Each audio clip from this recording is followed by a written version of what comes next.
Hello বন্ধুরা, welcome to বাবিস kitchen. আজকে আমরা একটা মাছের রেসিপি করব। মাছের রেসিপি অনেকেই চাইছিলেন যে আমি সবসময় ভেজ দেখাচ্ছি, চিকেন দেখাচ্ছি, মাছের কিছু দেখাচ্ছি না।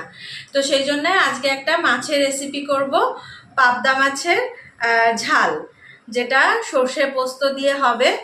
তো চলুন এটার জন্য দেখে নিই কী কী লাগবে। পাবদা মাছ লাগছে, যেটা নুন হলুদ মাখিয়ে আমরা রেখে দিয়েছি, সেজে গুজে বসে রয়েছেন তারা। আর রাখছে, এর মধ্যে আছে সর্ষে আর পোস্ত বাটা, মানে রেশিওটা হবে 1 চামচ পোস্ত আর 2 চামচ সর্ষে। কাঁচা লঙ্কা দিয়ে এটা বেটে রেখেছি, আর একটু কুচনো ধনে পাতা, এর বেশি এটা লাগবে না। আর চলুন, এরা সেজে গুজে বসে রয়েছে, গরম তেল ডাকছে এদেরকে। চলুন তাহলে রান্নাটা শুরু করি। প্রথম স্টেপ শুরু। কড়াইটা বসিয়ে দিয়েছি গ্যাসে, তেলটাও গরম হয়ে গেছে। তো মাছ ভাজার আগে আমি একটুখানি কালো জিরে দিয়ে দেবো তেলটার মধ্যে। অনেকে পরে দেন, কিন্তু আমি তেলটার মধ্যে একটু কালো জিরে দিয়ে দেবো, যাতে গন্ধটা সুন্দর বেরোয়। পাবদা মাছ একটু কালো জিরে ফোড়ন না দিলে ভালো লাগে না। এবার আমরা একটা একটা করে মাছটা ভেজে নেব। মাছ তো তেলে যাওয়ার জন্য একেবারে ঝাঁক করছে, তো সুন্দর করে সেজে গুজে তাদেরকে পাশাপাশি শুইয়ে দেবা। দুটো দুটো করেই ভেজে নিই, না হলে লেগে যেতে পারে। হালকা করে ভেজে নেবো, খুব কড়া করে ভাজবো না। দুটো দুটো করে মাছ দুটো আগে ভেজে নিই। দেখুন ভাজা হয়ে গেছে, দুটো আগেই ভেজে তুলে রেখেছি। এবার দুটো ভাজা হয়ে গেছে, তো এর মধ্যে আমরা মশলাটা দেব, কারণ মশলাটা আলাদা দিলে পুড়ে যাবে। একটুখানি জল মিশিয়ে মশলাটা এর মধ্যে দিয়ে দেবো। একটু জল না দিলে, সর্ষে যদি আমরা ডাইরেক্ট দিই তাহলে পুড়ে যাবে, তেতো হয়ে যাবে সম্ভাবনা থাকে। এবার এর মধ্যে আর একটু বাটি ধোয়া জলটা দিয়ে দেবো। যে দুটো মাছ ভেজে রেখেছিলাম সেই দুটো এর মধ্যে দিয়ে দেবো।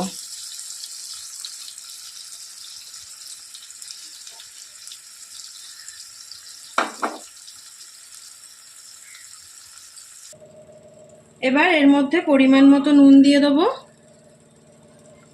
নুন হলুদ এমনিতেই মাছটায় মাখানো ছিল, তাই খুব বেশি নুন দিতে লাগবে না। আর অল্প পরিমাণ মতো নুন দিয়ে দেবো। এই নুন না, সরি, হলুদ দিয়ে দেবো। নুন তো দিলাম, হলুদ দিয়ে দেবো। মাছটা ফুটে উঠেছে, এর মধ্যে এবার একটুখানি কুচনো ধনে পাতা যেটা করে রেখেছিলাম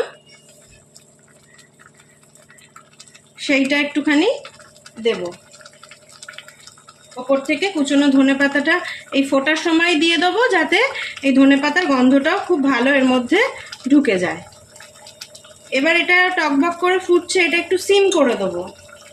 সিম করে দিয়ে ঢাকনা দিয়ে একটু ফোটাবো, যাতে মশলা, নুন, ধনে পাতার ফ্লেভার সব কিছু মাছের মধ্যে ঢুকে যায়। এটা খুব সুন্দর খেতে হয় গরম ভাতে। ছুটির দিনে রোববারে মাছ ভাত আমরা বাঙালিরা খেয়ে থাকি, তো এটা রেসিপিটা খুবই সুন্দর। এবার আমরা ঢাকা দিয়ে একটুখানি এটা সিম করে ফোটাবো।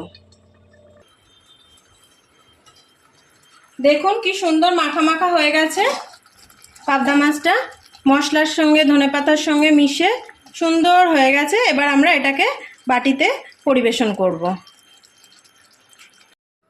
দেখুন বন্ধুরা, কি সুন্দর হয়েছে পাবদা সর্ষে ঝাল। এর মধ্যে পোস্তও আছে, পোস্ত অল্প আছে, সর্ষে একটু বেশি, মানে 1:2 যে রেশিওটা আপনাদের বললাম। সর্ষে পোস্ত বাটা দিয়ে পাবদা মাছের ঝাল রোববার দুপুরে সুন্দর খেতে লাগবে গরম ভাতের সঙ্গে।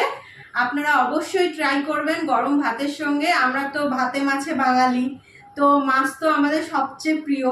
তো পাবদা মাছের ঝালটা অবশ্যই ট্রাই করবেন। আমাকে কমেন্টে জানাবেন কেমন লাগলো, খেতে কেমন লাগলো, রেসিপিটা কেমন লাগলো। আর অবশ্যই পছন্দ হলে সাবস্ক্রাইব করবেন। সাবস্ক্রাইব করার সময় বেল আইকনটা একবার প্রেস করে দেবেন। তাহলে ভালো থাকবেন। টাটা বন্ধুরা।